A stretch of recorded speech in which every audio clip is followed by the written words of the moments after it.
Assalamualaikum warahmatullahi wabarakatuh. Perkenalkan, nama saya Elsa Saputri dengan NIM 0603 1382 42 90 72. Jadi, tujuan saya membuat video ini untuk memenuhi ujian akhir semester mata kuliah Ekonomi Moneter dengan dosen pengampu Ibu Yuliana FH, SPD MPD, dan Ibu Dr. Anda Siti Fatima, MS.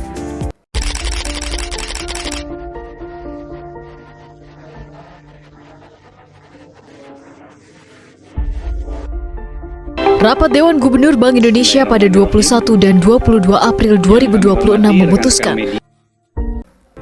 Baik, di video ini saya akan membahas kondisi ekonomi moneter Indonesia terbaru, khususnya terkait kebijakan suku bunga Bank Indonesia di tahun 2026. Saat ini, kondisi ekonomi sedang menghadapi berbagai tekanan, mulai dari inflasi yang meningkat, nilai tukar rupiah yang melemah, hingga pengaruh kondisi global seperti kenaikan harga energi.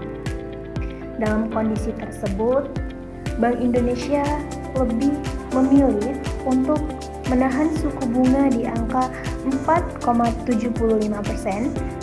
Jadi kebijakan ini menimbulkan pertanyaan, apakah langkah tersebut sudah tepat dan bagaimana dampaknya bagi masyarakat. Oleh karena itu, pada video ini akan saya bahas berdasarkan data sekaligus memberikan analisis serta solusi secara sederhana agar mudah dipahami. Jadi, jika kita melihat data yang ada, suku bunga acuan atau BI rate saat ini berada di angka 4,75%. Hal ini menunjukkan bahwa Bank Indonesia tidak mengubah suku bunga dalam beberapa waktu terakhir. Dari sisi inflasi, pada awal tahun 2026, inflasi Indonesia berada di sekitar 4,7%. Angka ini lebih tinggi dari target dengan toleransi plus minus 1%, sehingga inflasi masih tergolong tinggi. Selain itu, nilai tukar rupiah juga mengalami pelemahan hingga mendekati Rp17.000 per dolar Amerika Serikat. Jadi, kondisi ini dipengaruhi oleh faktor global seperti kenaikan suku bunga di negara maju dan meningkatnya harga energi dunia. Dari data tersebut dapat dilihat bahwa tekanan ekonomi berasal dari dalam negeri maupun luar negeri. Menurut saya, keputusan Bank Indonesia untuk menahan suku bunga merupakan langkah yang cukup tepat dalam kondisi saat ini. Hal ini karena Bank Indonesia sedang menghadapi dilema antara menjaga inflasi dan mendorong pertumbuhan ekonomi. Jika suku bunga diturunkan, maka kredit akan menjadi lebih murah dan konsumsi masyarakat bisa meningkat. Namun, hal ini berisiko karena menyebabkan inflasi semakin tinggi dan nilai tukar rupiah itu akan menjadi semakin melemah. Sebaliknya, jika suku bunga dinaikkan, inflasi dapat ditekan dan nilai tukar rupiah bisa menjadi lebih stabil. Tetapi dampaknya, kredit dapat menjadi mahal dan daya beli masyarakat menjadi menurun, serta pertumbuhan ekonomi bisa melambat. Karena kedua pilihan memiliki risiko, maka Bank Indonesia memilih untuk menahan suku bunga sebagai jalan tengah.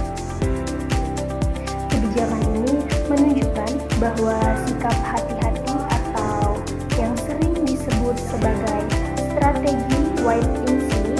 Selain itu, kondisi global juga sangat mempengaruhi kebijakan ini. Jadi ketika negara maju menaikkan suku bunga, investor cenderung menarik dana dari negara berkembang, termasuk Indonesia.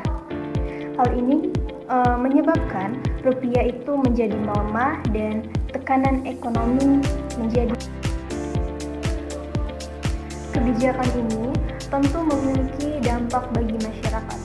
Bagi yang memiliki pinjaman seperti kredit rumah atau kendaraan, suku bunga yang stabil membuat cicilan tidak mengalami kenaikan yang signifikan.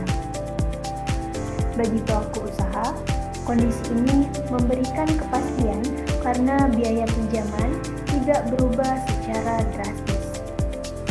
Namun, di sisi lain, karena inflasi masih tinggi, harga barang tetap meningkat, sehingga daya beli masyarakat bisa menurun.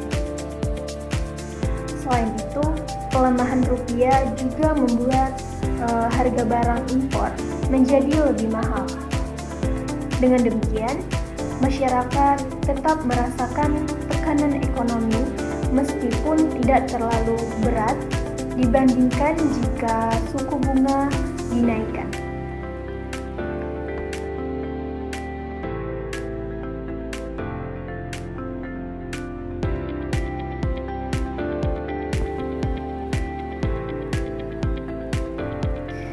Jadi, solusi permasalahan tersebut selain menahan suku bunga, terdapat beberapa langkah yang dapat dilakukan untuk mengatasi kondisi ini. Bank Indonesia dapat melakukan intervensi di pasar valuta asing untuk menjaga stabilitas nilai tukar rupiah agar tidak melemah terlalu jauh. Pemerintah juga dapat berperan melalui kebijakan fiskal, seperti memberikan bantuan sosial atau subsidi untuk menjaga daya beli masyarakat di tengah kenaikan harga. Selain itu, pengendalian inflasi dapat dilakukan dengan menjaga stabilitas harga bahan pokok dan memastikan distribusi barang berjalan dengan lancar. Di sisi lain, mendorong produksi dan penggunaan produksi dalam negeri juga penting agar ketergantungan terhadap barang impor dapat dikurangi. Dengan begitu, dampak pelemahan rupiah. Dari permasalahan tersebut, menurut saya kebijakan Bank Indonesia saat ini sudah cukup seimbang. Dalam kondisi ekonomi yang tidak stabil, menjaga keseimbangan antara inflasi dan pertumbuhan ekonomi merupakan hal yang penting. Bank Indonesia tidak menurunkan suku bunga karena ingin menjaga inflasi tetap terkendali, namun tidak menaikkan suku